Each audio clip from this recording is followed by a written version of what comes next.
कल लद्दाख में हुए प्रदर्शन में कल जो हिंसा भड़की है वहां उसके पीछे सोनम वांगचुक का हाथ है, ये कहना है देश के गृह मंत्रालय का। और इस वक्त की सबसे बड़ी खबर ये है कि कल जो लद्दाख में प्रोटेस्ट हुआ, कल जो वहां आगजनी हुई, जो आंदोलन युवाओं ने किया, उसमें जो सबसे बड़ा अपडेट है वो ये है कि गृह मंत्रालय ने बयान जारी कर बताया है कि इस पूरी हिंसा के पीछे जो शख्स है जिसने हिंसा भड़काई वो है सोनम वांगचुक।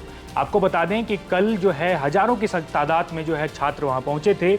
लेह लद्दाख सीमा पर जो है वो इलाका जो है वहां पहुंचे और केंद्र सरकार के खिलाफ उन्होंने मोर्चा खोला था, जिसमें उन्होंने ये प्रदर्शन काफ़ी हिंसक हो गया। उन्होंने बीजेपी दफ्तर को जला दिया, सीआरपीएफ के गाड़ियों को जलाया और सेना के जवानों से मुठभेड़ हुई, पुलिस पर पथराव किया गया।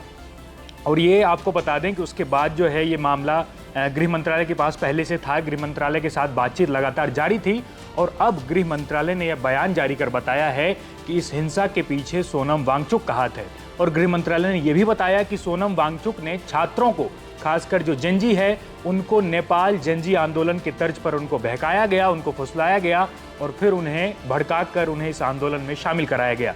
आपको बता दें कि यह आंदोलन जो है, जो लेह लद्दाख के लोग हैं, उनकी 4 मांगे हैं कुल। और मैं 4 मांगे अगर बताऊं आपको तो उसमें पहली मांग ये है कि लद्दाख को पूर्ण राज्य का दर्जा मिले। जो उनकी दूसरी मांग है वो ये है कि कारगिल और लेह ये दोनों लोकसभा सीट बने। इसके अलावा जो तीसरी मांग है वो ये है कि जो वहाँ के स्थानीय सरकारी नौकरियाँ हैं उसमें जो स्थानीय लोग हैं उनके लिए कुछ आरक्षण की व्यवस्था हो और उनको कुछ उसमें छूट दी जाए। और इसके अलावा जो चौथी मांग है वो ये है कि संविधान के 6ठी अनुसूची के तहत उन्हें विशेषाधिकार दी जाए, उन्हें राज्य का दर्जा दिया जाए। तो इन 4 मांगों को लेकर कल लद्दाख के सैकड़ों छात्र, हजारों छात्र सोनम वांगचुक के नेतृत्व में वहां पहुंचे थे और इन लोगों ने जमकर प्रदर्शन किया। इसके बाद यह प्रदर्शन देखते ही देखते हिंसक हो गया।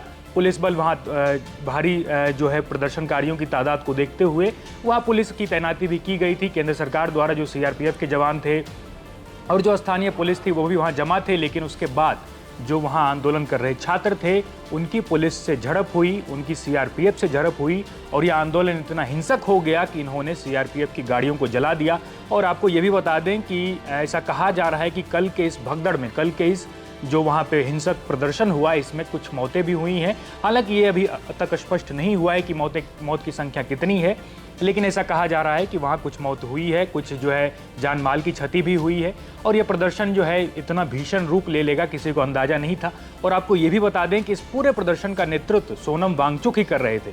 और सोनम वांगचुक पिछले 15 दिनों से भूख हड़ताल पर बैठे थे और उनकी मांग थी कि ये 4 जो मांग मैंने आपको बताई कि ये 4 मांग केंद्र सरकार पूरा करे।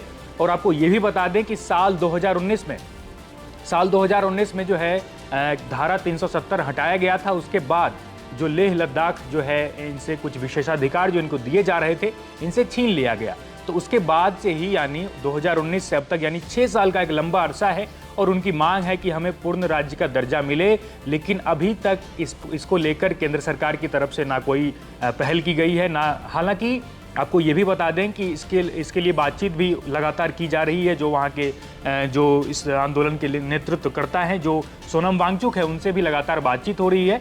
और गृह मंत्रालय का भी यही कहना है कि जब बातचीत लगातार जारी है, आप एक टेबल पर बैठकर बातचीत कर रहे हैं, तो फिर आपने ये हिंसा क्यों भड़काई, आप हिंसा पर क्यों उतारू हुए और बीजेपी दफ्तर को क्यों जलाया गया और वहाँ जो जानमाल की क्षति हुई है, इसका जिम्मेदार कौन है। और इसका जिम्मेदार सीधा और सीधा गृह मंत्रालय ने सोनम वांगचुक को ठहरा दिया है।